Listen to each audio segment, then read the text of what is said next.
Temas importantes que hemos escuchado, con independencia de que quizás la propiedad industrial e intelectual es lo que menos tenemos en cuenta en una compañía, y temas importantes, hemos hablado de certificación, vamos a hablar ahora de garantías y responsabilidades, y desde luego una adecuada gestión de la propiedad industrial e intelectual está en estrecha conexión con el entorno, ¿no?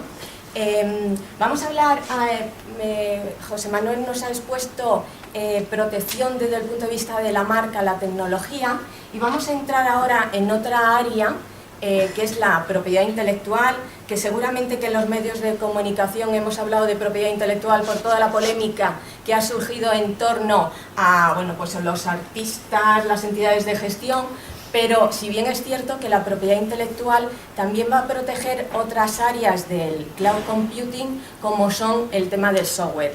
Y debido a razones de tiempo, por intentar extraer y extractar los contenidos, nos vamos a centrar solo, con independencia de que hay otros aspectos que se pueden contemplar, como son la protección de las bases de datos, nos vamos a centrar en el ámbito del software, porque, por así decirlo, el software, las soluciones informáticas, lógicamente es el contenido más amplio que se mueve dentro de este entorno, ¿no? El software está protegido bien a través de propiedad intelectual, y vamos a ver el alcance que otorga la propiedad intelectual y sobre todo también cómo se comporta el tratamiento de la propiedad intelectual en los aspectos contractuales, que es importante tenerlos en cuenta, y también se protege como patente. Correctamente el término utilizado son invenciones implementadas por ordenador.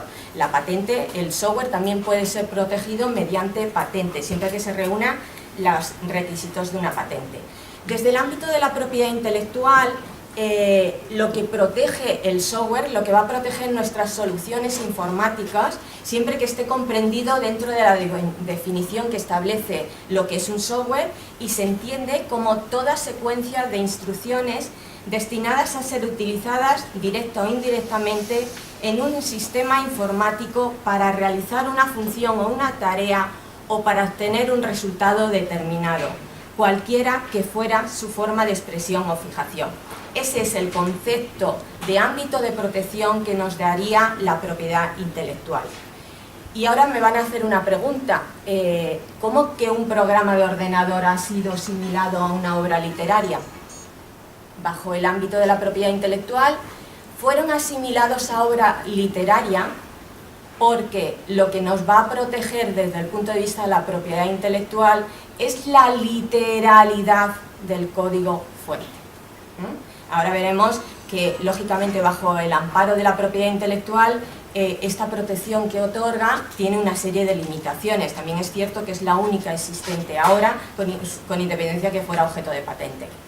El ámbito de protección, pues, va a proteger el programa en sí, toda la documentación preparatoria, la documentación técnica, los manuales de uso, las versiones del software. Si hay algo que caracteriza a un software, lógicamente es el cambio y su movilidad.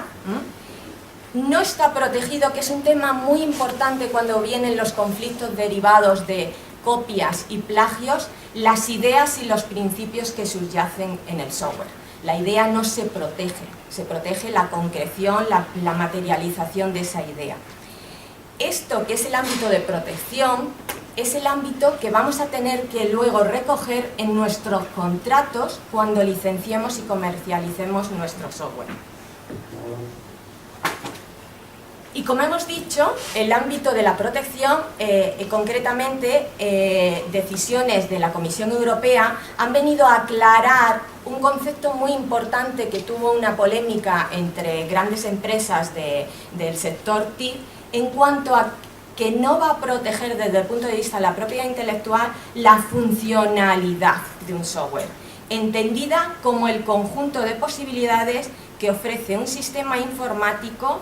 No puede acogerse a la protección por derechos de autor porque sería admitir la posibilidad de monopolizar una idea. Es un aspecto importante en cuanto a debilidad de ámbito de protección.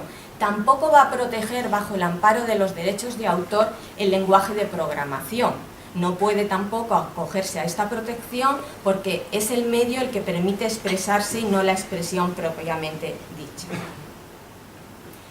Otro tema muy importante en el entorno de la protección, determinado el alcance que nos va a proteger, es quién es el titular de un derecho bajo el amparo del desarrollo de un software. Existen unos derechos de explotación, unos derechos patrimoniales que nos va a permitir comercializar el software. El software, lógicamente, desarrollado bajo el ámbito de una relación laboral, lógicamente lo ostenta la empresa, los derechos de explotación. Quedan a salvo el derecho a ser identificado al autor, en reconocimiento de esos derechos morales que todos hemos conocido. Y es un tema muy importante cuando se subcontrate software.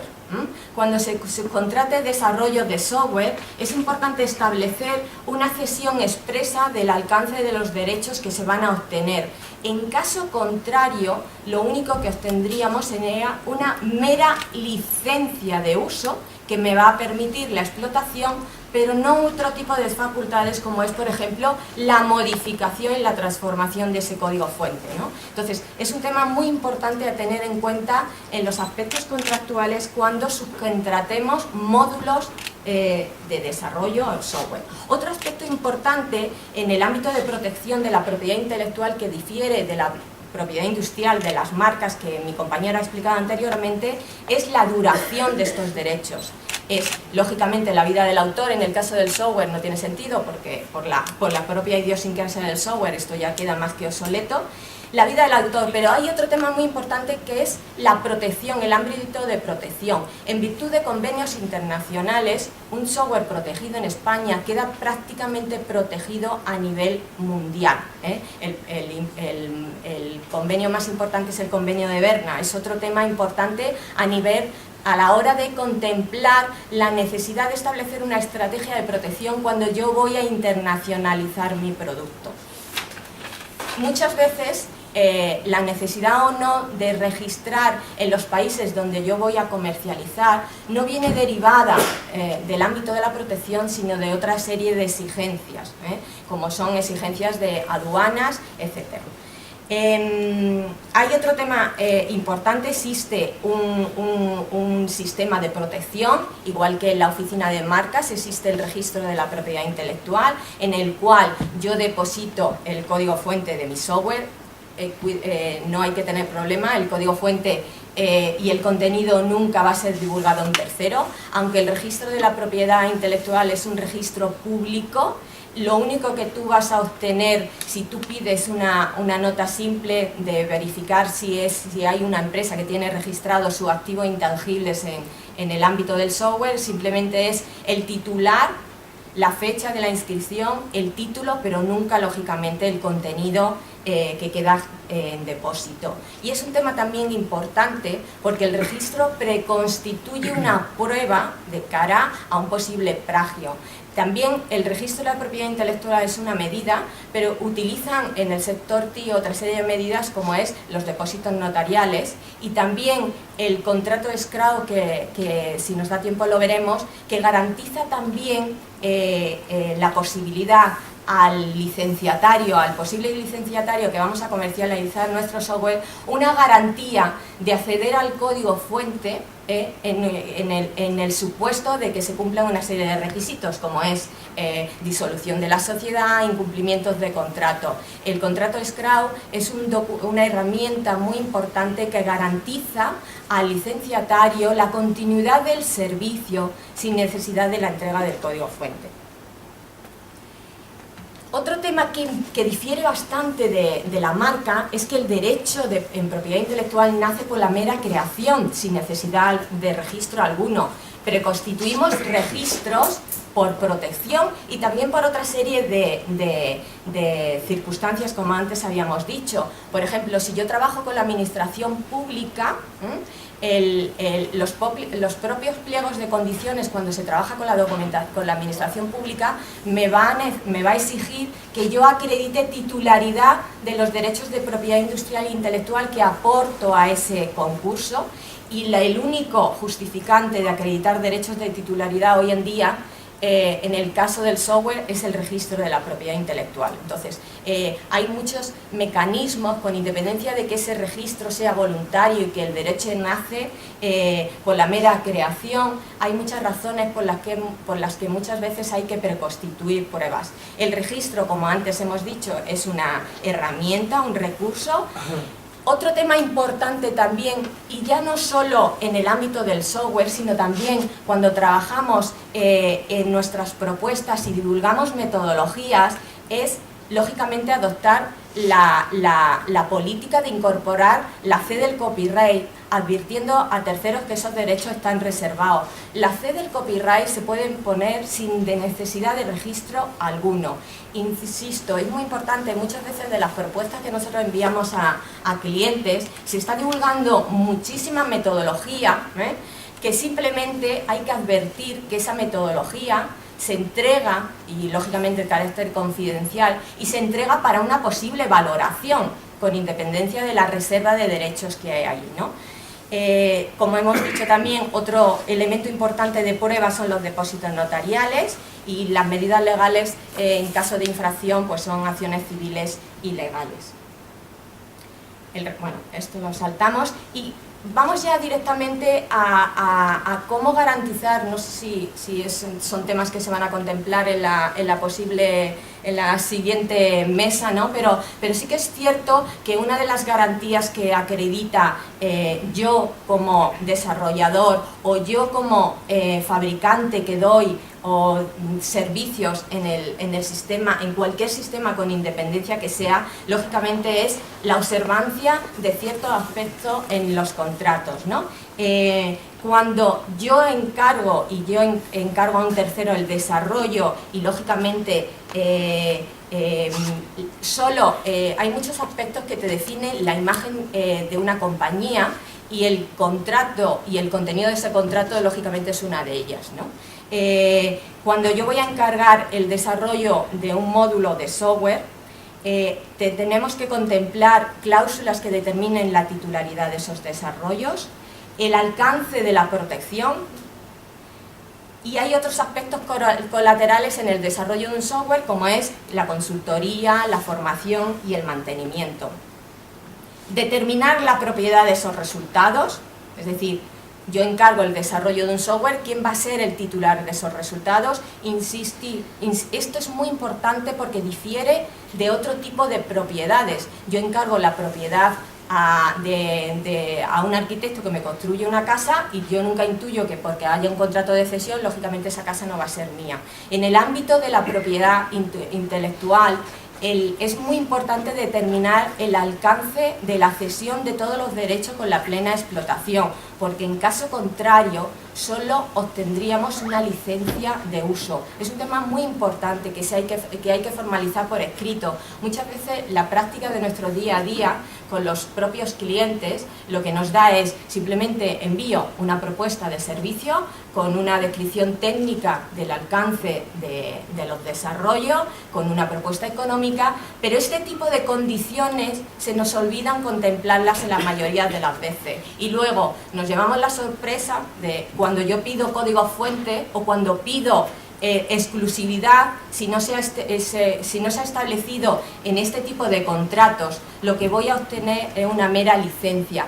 Una mera licencia, además, que si no se expresa el alcance territorial y duración, se limita a España y se limita durante el alcance, pero no tendrá una vigencia hasta que la obra pase a dominio público. Es importante tenerlo en cuenta.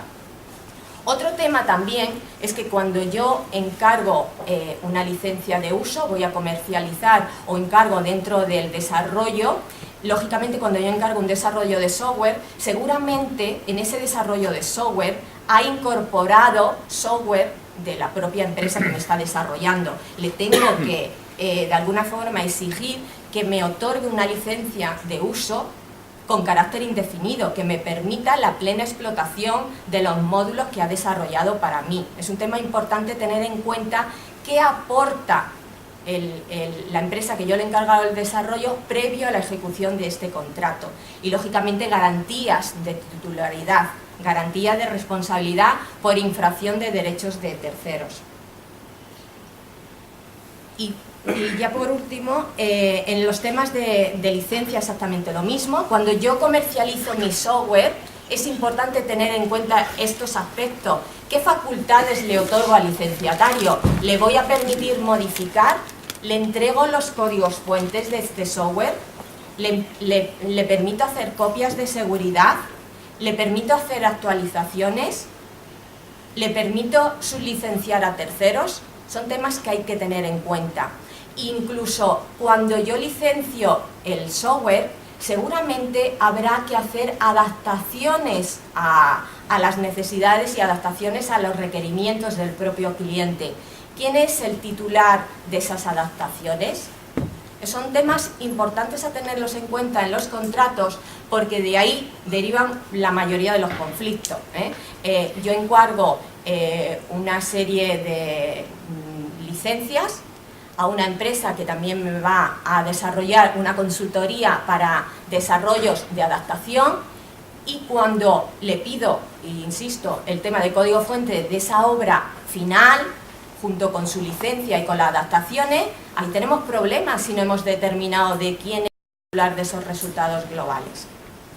Y por último, como antes hemos añadido, la figura del contrato de escravo, la figura del depósito, es un tema muy importante que garantiza la continuidad de un servicio, ¿no? Es una herramienta importantísima a la hora de no, de alguna forma, elimina la necesidad de entregar el código fuente y sí que te garantiza al licenciatario la continuidad del servicio.